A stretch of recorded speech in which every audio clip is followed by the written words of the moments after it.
अनेक स्ट्रॅटेजिक बैठका या निमित्ताने मी केलेल्या आहेत.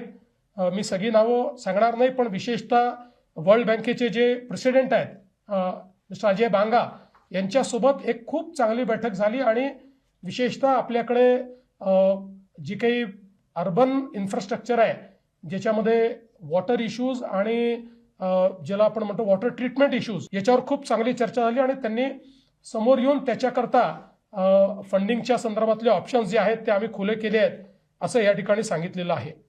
मला काही खूप चांगल्या राऊंड टेबल्समध्ये देखील पार्टिसिपेट करायला मिळालं, ज्याच्यामध्ये फ्रंटियर डिजिटल गव्हर्नन्स हा एक अत्यंत महत्त्वाचा विषय आहे, ज्याच्यामध्ये 9 देशाचे जे आर्टिफिशियल इंटेलिजन्सचं काम बघणारे मंत्री आहेत ते आणि त्याच्यामध्ये मी एक चीफ मिनिस्टर होतो, बाकी सगळे त्या देशाचे सिनियर मिनिस्टर्स होते.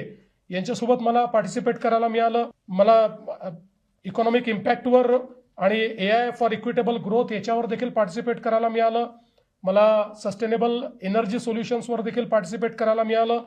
ह्युमन अँड सोशल कॅपिटल डेव्हलपमेंटवर देखील त्या ठिकाणी पार्टिसिपेट करता आलं आणि जवळपास 30 स्ट्रॉंग जे काही CEOs आहेत यांच्यासोबत या निमित्ताने बायलॅटरल बैठका झाल्या. यादी खूप मोठी आहे, पण मी असं म्हणेन की जगातले हुज हू असे जे CEOs आहेत यांच्यासोबत बैठका झाल्या.